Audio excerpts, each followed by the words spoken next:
നമ്മൾ നന്ദിനിയെ ഒഴിവാക്കാൻ എന്തൊക്കെ മാർഗങ്ങൾ ചെയ്തു? എന്തെങ്കിലും നടന്നോ? പക്ഷേ ഇപ്പോ ആ കുഞ്ഞിനെ കാണാതായതിനു പുറകെ അവളുമാർ രണ്ടുപേരെയും കാണാതായി. എന്റെ ബലമായ സംശയം ആ കാർത്തികേയനെ തന്നെ. ഇന്ദ്രജെ, ഇവിടെ നിന്ന് തിരിച്ചുപോയ ആന്റി എന്തോ പണിയൊപ്പിച്ചിട്ടുണ്ട്. വിജയ്, വെറുതെ ഓരോ മണ്ടത്തരങ്ങൾ വിളിച്ച് പറയല്ലേ. പോലീസ് കാടിളക്കി അന്വേഷിച്ചുകൊണ്ടിരിക്കുക. അതിനിടയിൽ അവർക്ക് സംശയം ഉണ്ടാക്കുന്ന എന്തെങ്കിലും കാര്യങ്ങൾ വന്നാ ആ പ്രകാശ് വർമ്മയെ അറിയാലോ. ഒരുപാട് പിടിപാടുള്ള മനുഷ്യനാ. അല്ല, ഞാൻ എന്റെ സംശയം തന്നോട് പറഞ്ഞെന്നേ ഉള്ളൂ. ആര് ചെയ്തതായാലും ശരി, അവൾ എന്നേക്കുമായിട്ടങ്ങ് പോയാ മതിയായിരുന്നു. ഈ പോയ പോക്കിൽ അവളങ്ങ് ചത്താലേ സുമംഗലി പൂജ മുടങ്ങും. അതിൽ അവൾ അഭിഷേകം ചെയ്യുന്നതും മുടങ്ങും. കെട്ടിപ്പിടിച്ച് കൂട്ടുകാരികൾ രണ്ടും എല്ലാവരുടെ മുന്നിൽ ആളാകുന്ന കരുതിയതല്ലേ.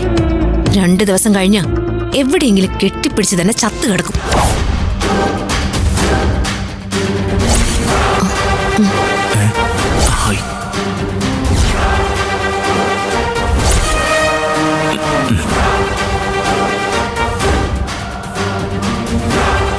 രണ്ടാളും കൂടി നന്ദിനിയുടെ എന്റെ ചേച്ചിയുടെയും ചരമക്കോളം എഴുതാണോ?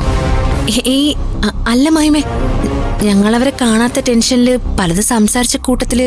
നാണമുണ്ടോ നിങ്ങൾക്ക്? എത്രയായാലും സ്വന്തം കുടുംബത്തിൽ നിന്ന് വന്നൊരു പെണ്ണിനെ കുറിച്ചല്ലേ നിങ്ങൾ ഈ പറയുന്നേ? നന്ദിനി ഇല്ലാതായിട്ട് നിങ്ങൾക്ക് എന്താ നേട്ടം? അന്നാ കുടുംബത്തിൽ വന്ന് കയറിയപ്പോ നിങ്ങളൊക്കെ അല്പം മാന്യത ഉള്ളവരാണെന്നാ ഞാൻ കരുതിയത്. അത് തെറ്റായിപ്പോയി. നീ എന്തിനാ ഞങ്ങളോട് ദേഷ്യപ്പെടുന്നേ? നന്ദിനിയും മഞ്ജുവിനെയും കാണാതായതിന്റെ പുറകില് ഞങ്ങൾക്ക് എന്തെങ്കിലും പങ്കുണ്ടോ? ഉണ്ടോന്ന് എനിക്കിപ്പോ സംശയമുണ്ട്. കൊല്ലാൻ പോലും മടിയില്ലാത്തവരാ നിങ്ങളെന്ന് സംസാരത്തിൽ നിന്ന് വ്യക്തമാ. എന്റെ ചേച്ചിയെ കണ്ടെത്താൻ കഴിഞ്ഞില്ലെങ്കിൽ നിങ്ങൾ ഇവിടെ നിന്ന് പറഞ്ഞതൊക്കെ ഞാൻ പോലീസുകാരോട് പറഞ്ഞു കൊടുക്കും. അല്ല ഇന്ദ്രജെ, അപ്പ അവരുടെ ചോദ്യങ്ങൾക്ക് മറുപടി പറയേണ്ടി വരും രണ്ടുപേരും. മഹിമേ, ഞങ്ങൾ പറയുന്ന ഒന്ന് മനസ്സിലാക്ക്. ഞങ്ങൾക്ക് നന്ദിനിയോട് ദേഷ്യമുണ്ട്, പക്ഷേ മഞ്ജുവിനോട് യാതൊരു ദേഷ്യവും ഇല്ല. നിർത്തണോ? ഭാര്യ പറയുന്നത് മാത്രം തലയാട്ടി സമ്മതിച്ച് നടക്കുന്ന നിങ്ങൾക്ക് മനുഷ്യരുടെ വേദന മനസ്സിലാവില്ല. രണ്ടുപേരും കൂടി നിന്ന് ആഘോഷിക്കും. എന്തായാലും ചേച്ചിയും നന്ദിനിയും തിരിച്ചു വരും. അപ്പൊ ഇതിന്റെ ബാക്കി. എല്ലാം കുഴപ്പമായി. എല്ലാം തിരിഞ്ഞ് നമ്മുടെ തലയിൽ കൊത്തുകയാണല്ലോ. അവള് പോലീസുകാരോട് പോയി പറയൂ. അവള് പോയി പോലീസുകാരെ കൊണ്ടുവരട്ടെ. എന്താ പറയേണ്ടതെന്ന് എനിക്കറിയാം.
പുറത്താര് വന്നിട്ടുണ്ട്.